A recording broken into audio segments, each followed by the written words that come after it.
भारत की पवित्र भूमि पर ऐसे अनेक तीर्थ हैं जहां केवल दर्शन से ही मन शांत हो जाता है, लेकिन कुछ स्थान ऐसे भी हैं जहां स्वयं भगवान शिव की दिव्य उपस्थिति मानी जाती है।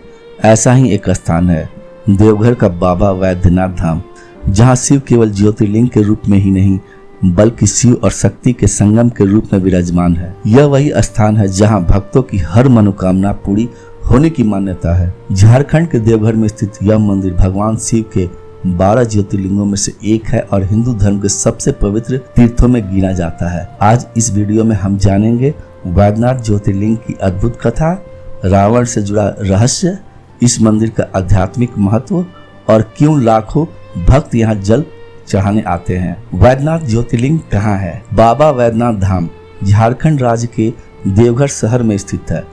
यह मंदिर परिसर लगभग 22 मंदिरों का समूह है, जिसमें मुख्य मंदिर में ज्योतिर्लिंग स्थापित है। यह स्थान इतना पवित्र माना जाता है कि हर साल लाखों श्रद्धालु यहाँ दर्शन के लिए आते हैं। श्रावण मास में होने वाले कांवड़ यात्रा में तो करोड़ों भक्त गंगा जल लेकर यहाँ भगवान शिव को अर्पित करते हैं। पुराणों के अनुसार लंका के राजा रावण भगवान शिव के महान भक्त थे। उन्होंने भगवान शिव को प्रसन्न करने के लिए कठोर तपस्या की। कथा के अनुसार रावण ने अपनी भक्ति में एक एक करके अपने 10 सिर भगवान शिव को अर्पित कर दिए। रावण की इस भक्ति से प्रसन्न होकर भगवान शिव स्वयं प्रकट हुए। उन्होंने रावण के घावों को ठीक किया और इसी कारण शिव को यहाँ वैद्यनाथ यानी वैद्य चिकित्सक डॉक्टर कहा जाता है।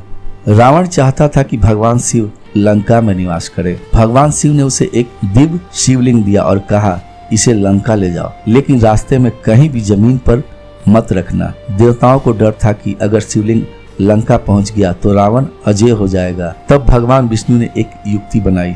यात्रा के दौरान रावण को विश्राम की आवश्यकता हुई। उसने शिवलिंग एक ग्वाले को पकड़ाया, लेकिन वह ग्वाला वास्तव में भगवान विष्णु का रूप था। जैसे ही रावण गया, ग्वाले ने शिवलिंग जमीन पर रख दिया। रावण वापस आया तो उसने बहुत प्रयास किया, लेकिन शिवलिंग को हिला नहीं सका और वही स्थान आज देवघर का वैद्यनाथ ज्योतिर्लिंग बन गया। देवघर की सबसे बड़ी विशेषता यह है कि यह केवल ज्योतिर्लिंग ही नहीं बल्कि शक्ति पीठ भी है। पौराणिक मान्यता के अनुसार जब माता सती के शरीर के अंग पृथ्वी पर गिरे तो उनका हृदय यहीं गिरा था। इस कारण यहाँ माता दुर्गा का भी पवित्र स्थान है, जिसे हृदय पीठ कहा जाता है। इसलिए यह स्थान शिव और शक्ति का मिलन स्थल माना जाता है। बाबा वैद्यनाथ मंदिर की ऊंचाई लगभग 72 फीट है और इसका शिखर कमल के फूल जैसा दिखाई देता है। मंदिर के ऊपर पंसूल स्थापित है जो शिव और शक्ति के मिलन का प्रतीक माना जाता है। श्रावण मास में लाखों भक्त